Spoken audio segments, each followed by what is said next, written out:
Two men journey to the bars and restaurants of Scandinavia to find amazing beers, always with the same question. Hey, what's on tap? It's time to find out. What's on Tap podcast once again with your host, Stefan. And I am once again joined by Karin. And today we are going to talk about some beers of Germany, because, into September, Oktoberfest time.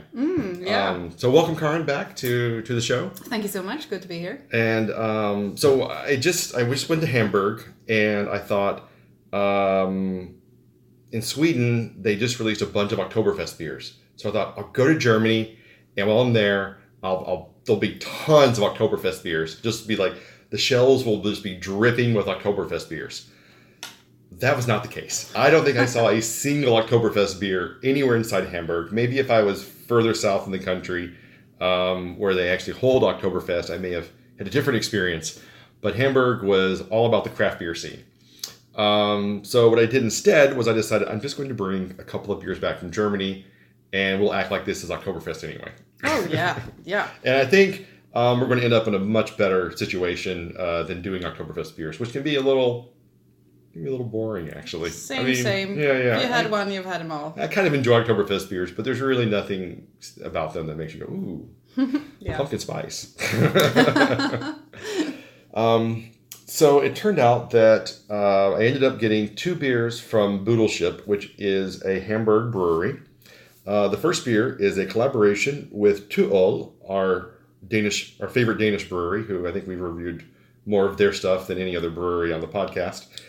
And it's called Man O Sting, and it's a sour rye Pilsner infused with rosehip. Mm. Now, I know you're not a huge Pilsner fan. No, and I'm not a sour fan. Maybe. We'll see what I... But I've tried a sour Pilsner from ToOl like a year ago, and it was really good. It was just enough Pilsnery and just enough sour that kind of blended together and made something really, really interesting.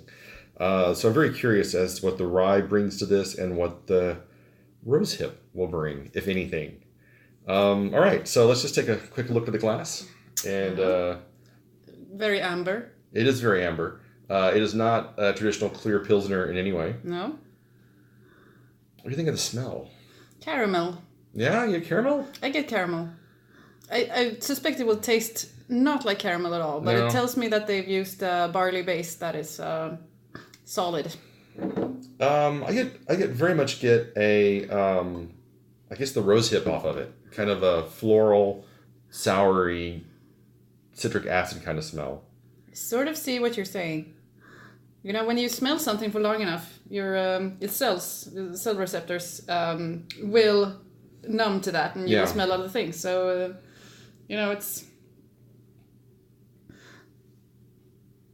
it's always good to keep your nose like a minute in a glass of this. But I am also hankering for a beer, so... Well, it comes in at 4.9%. It's got water, Gersten malts, Roggen malts, hops, and wheat. Roggen malt. So a bit of smoke is to be expected? Could be. All right, well, cheers. Cheers.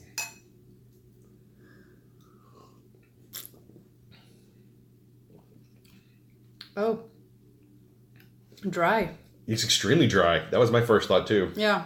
You do get the sour. It is a bit tart without being like jaw-clenchingly aggressive. Yeah, it's still happening. Yeah. You get a bit of the Pilsner malt, but it's really subtle. It's almost like an afterthought. Yeah, it's not this sort of sweet Pils. Mm-hmm. You don't get the cereal Pilsnery kind of thing. This is much more light and effervescent. Like if you just swish it around your mouth a little bit, it just kind of converts to foam. And almost like a champagne kind of. Yeah, that's a great analogy. Yeah, champagne. But like a cheap champagne that nobody has stored for. Yeah, like a fresh champagne that you just got off the shelf because you needed something for a party. Yeah. But yeah, this is extremely light, refreshing. It does not have any Pilsnery quality to it. I'm actually shocked that this is a Pilsner because I don't get anything really Pilsnery about it. I would never have guessed if you would just put it in front of me. Yeah. No. But, beer styles are always up to the brewer. Yeah, and it might be that this is a little too cool, and once it warms up a little bit, that Pilsner essence will emerge. But do we want that?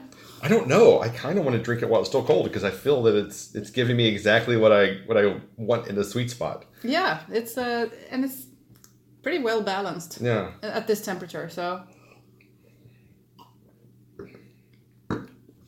Yeah, it's got some nice lacing on the glass. I mean, when you agitate it a little bit, it kind of froths up, and it's very appealing. Yeah. I'm quite pleased with this beer. So I did not know what to expect, but Buddelship has always been a really good brewery. I've enjoyed most of the things I've tried from them, and like I said, ToOl usually can do no wrong for me. So yeah, and I will say that sometimes when I try new beers that this was good, but I've had it before. It's nothing new. It's nothing surprising to me. But I haven't had this beer before. Definitely. So. No, you surprised me. But ToOl, I trust those guys to make something interesting. Very much so. All right. So what would you rate this one? Oh, you're gonna ask me to rate. We got to do the ratings part. That's part of the game. All right. I mean, you put a rating in Untapped, so I assume that you have an opinion and you're not afraid to share it. All right. No, I'm not. It wouldn't rate that high for me. 7 out of 10. So 3.5. 3.5, okay, yes. There you go. I'm sorry, I'm still using the old system. Okay. I'm conservative like that. All right, so next we move to Buddelship's Sur beer called Rote Grutze. Grutze. Rote Grutze. Killing it with German today. And which translates to red fruit jelly. So this is a sour beer. And it does have a slightly pinkish haze to it. So I can see where the red fruit part comes in. Mm-hmm. It smells kind of like, what are those little red berries called? Weinbär. What would those be called in English? Exactly. Yeah. I know what they're called in Swedish, but it's driving me nuts. It's not... Blackcurrant is the black version, but... Red currants. Red currants. So it kind of smells to me a little bit like red currant. It does. I think. But the first thing I got was chemical from this. Okay. But it's over now. But that's a risk you always take when you're working with fruits. It might smell like aesthetic flavors and colors. So Kirschen is cherries? Yeah. So cherries is what they have in this apparently, is the red fruit. Well, we're supposed... Yeah, okay. So wait, this is a cherry beer? No, it's cherries, and it looks like Blaubean and so blueberries, maybe? Oh, you're just making stuff up. I am. I don't know what the words translate to. Blueberries. Yeah, see? Hops and wheat. Wheat, yeah, I got Hefe. Himbeeren. So cherries, some berries, we don't know what they are. Probably red. Johannisbeeren, I have no idea.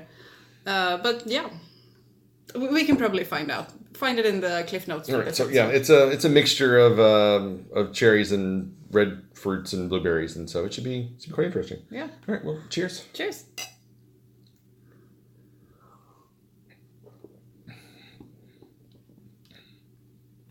Again, pretty dry. Yeah, but this is better.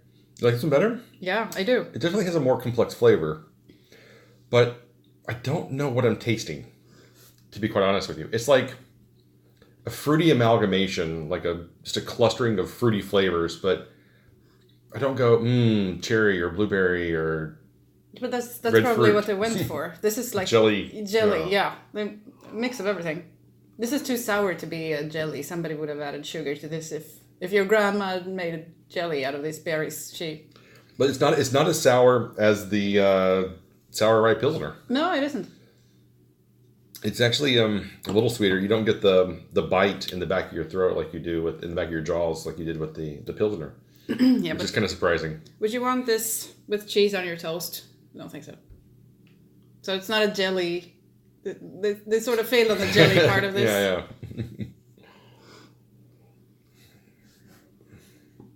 This one's tricky for me. Oh, I'm sorry. I don't think I rated the Mano Sting. You get to not rate stuff. I'm sorry. I forgot to rate that. I'm going to give that a 3.75. Well, so we're not that far apart. No. It's. I think we're pretty much on the same level there. This one I'm having a little bit harder time with because I do find it a little more muddled on the flavors. I get the cherry, but I also get more of the cerealness from the beer that I thought I would have gotten with the Pilsner. Like in the aftertaste, it tastes a little bit more like a cereal. Yeah, I hear what you're saying. Maybe that's the wheat component to it. Mm.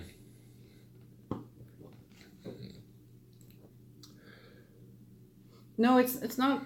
Usually with these beers, you get like a clear. This is gonna taste like blueberry. Yeah. And then, well, sometimes it does, sometimes it doesn't. But this is just a mix of berry flavors that comes out, well, not bad, but unidentifiable.